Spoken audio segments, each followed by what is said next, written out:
Hello, welcome to another video of Celra Studios. Today we will be talking about RAM. How much RAM do you really need? So we will be talking about 2 gigs all the way up to 64 gigs, and I will go over one by one on why you need that RAM, why you don't need that RAM, the pros and cons maybe, and is it worth your money? So let's start with the lowest, which is 2 gigs here. So first, let's talk about 2 gigs. 2 gigs, it's dead. Don't buy 2 gigs of RAM. If you see a PC or laptop for 2 gigs, don't get it. Kasi 2 gigs is not enough anymore in today's standards.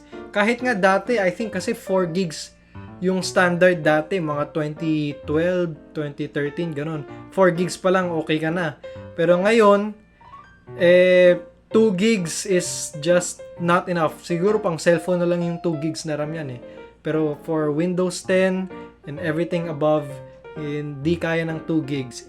Don't buy it. If someone offers you a 2 gig laptop na RAM or 2 gig PC, don't get it. Now, for 4 gigs. Ang 4 gigs naman, usually you will see it in low-end laptops. Yung mga low-end laptops, for example, yung mga budget laptops na tig 15K to 20K, usually magiging 4 gigs lang yung RAM niyan. Honestly, ako nga rin eh. Nung 2015, bumili ako ng Lenovo laptop. Naka i7 siya. Naka Nvidia GT 750 pa nga. Pero 4 gigs lang yung RAM. So, 4 gigs before is okay, mga 2015. Pero today in 2022, 4 gigs is not enough. So, if you are going to buy a PC na pang matagalan, go for 8 gigs na lang. 4 gigs and 2 gigs is not enough for today's standards na. But if you only have budget for 4 gigs, then it's okay if all you will use the laptop or PC for is to type Microsoft documents. Example, mag-take notes ka in class. 4 gigs is okay kasi may mga Chromebook na 4 gigs yung RAM.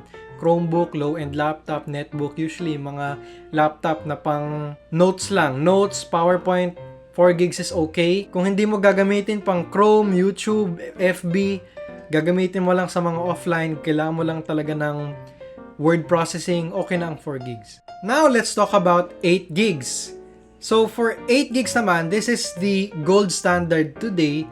And if you are going to buy a laptop, most likely, it will be 8 gigs. Example, bibili ka ng 20K to 30K to 40K na laptop. Usually, 8 gigs lang yung RAM niyan. And for PC naman, 8 gigs for PC is fine. Yung PC ko nga na binuo ko dati, yung Ryzen 5, yung 20K, 8 gigs lang yung RAM niyan pero it still performs well. But, if you're going to build a PC na may GPU, 8 gigs is fine. If you will build a PC na integrated graphics like yung Ryzen 5000, like yung Ryzen 5600G, yung Ryzen 3200G, Ryzen 3400G, basta yung may integrated graphics, try mo mag-add pa ng konting budget for 16 because yung APU na yon ko-consume siya ng 2 gigs of RAM mo. Kasi di ba yung mga GPU may VRAM. And since yung APU na integrated, wala silang dedicated VRAM, kukuha siya ng RAM sa RAM mo.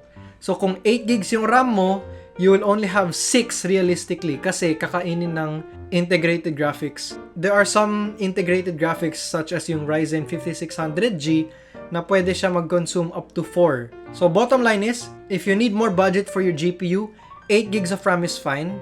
If you are running an APU, 8 gigs of RAM is okay, but I suggest you push it to 16. Now, let's talk about 16 gigs of RAM.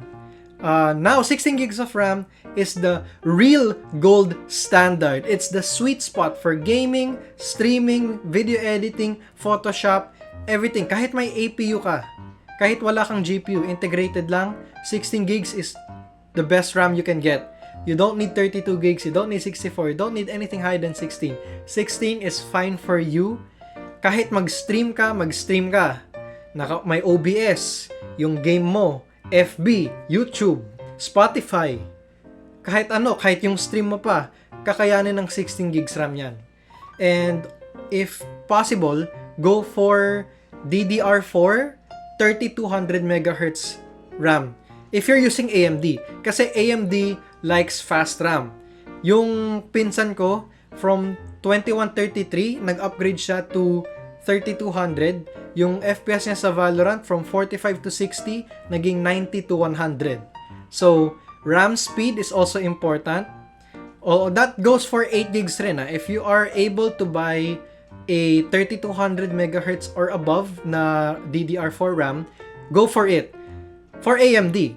Pero if you're using Intel, it's fine if you go 2666 lang. Bottom line, for 16 gigs RAM, if you're spending money and meron ka ng budget for RAM, meron ka ng budget for GPU, PSU, go for 16 gigs. If you're gonna build a mid-range PC, 16 gigs. I swear, 16 gigs is the best RAM you can get. Best for budget, best sweet spot, and everything else. Now, let's talk about 32 gigs of RAM. I'm running 32 gigs of RAM, and you should only run 32 gigs of RAM if you are a hardcore content creator like me.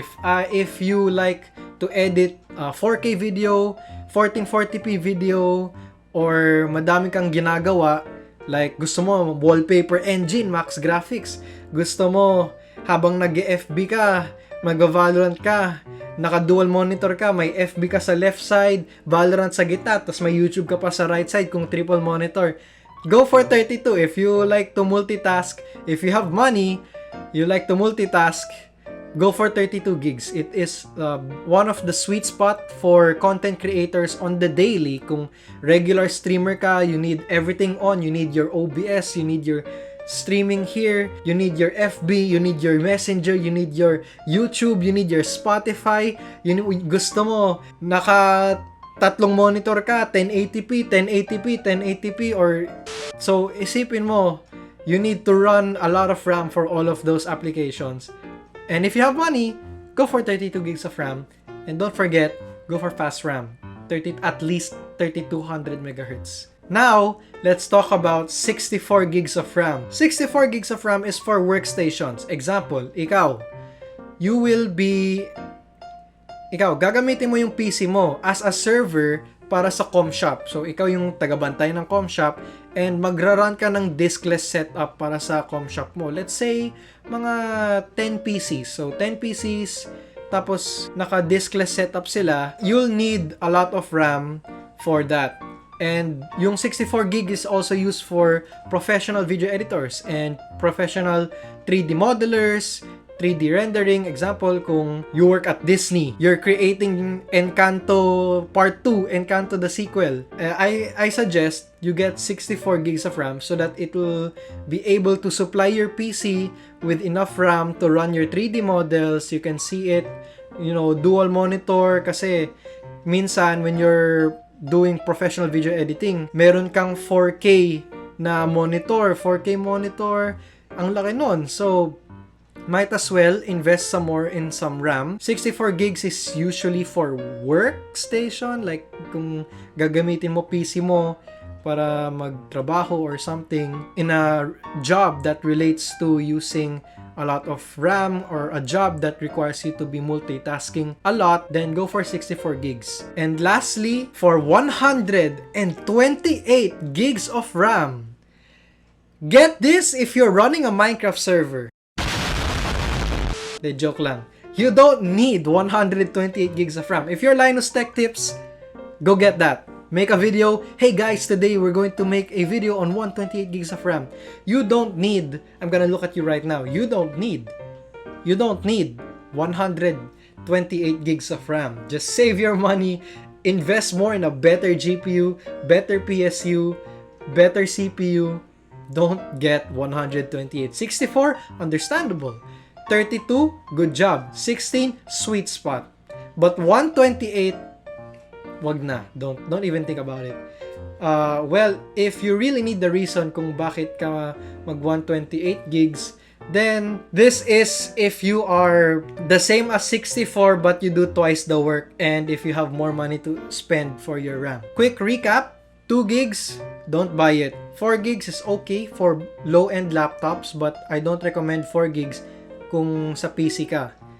8 gigs is okay. If you have a GPU, 8 gigs is fine. Example, naka RTX 2060 ka, RTX 3050, 8 gigs, no problem. 16 gigs, one of the best combinations you can get. 16 gigs is mid-range. Go get 16 gigabytes of RAM. For 32 gigs, if you are a YouTuber, nagva-vlog ka, or you make YouTube videos, or if you need to use your PC for work, AutoCAD, 3D rendering, Blender, Maya, gusto mo nang mag-multitask a lot, go for 32 gigs. 64, workstation. If you're going to use your PC as a server to manage other computers, get 64 gigs of RAM and 128 gigs of RAM. Hey man, if you're rich, go for it. If you have money to spend, go for 128 gigs of RAM. Oh yeah, I'm also accepting PC build commissions. So if you want me to build your PC, just message me on Discord or message me on my Facebook page. And hopefully, makabuo ko ng PC para sa'yo with the RTX 3050. Because the RTX 3050 is looking so good right now. It's doing better than a 1660. But it's cheaper. Magkano ang 1660? Abot niya ng 25 today. Pero since bagong release lang ang 3050, it only cost 19k to 22. So if you want to build a PC, you want me to build your PC, message me on Discord or on Messenger. Let's talk about it. Anyway, that's all for this video. Thank you for watching.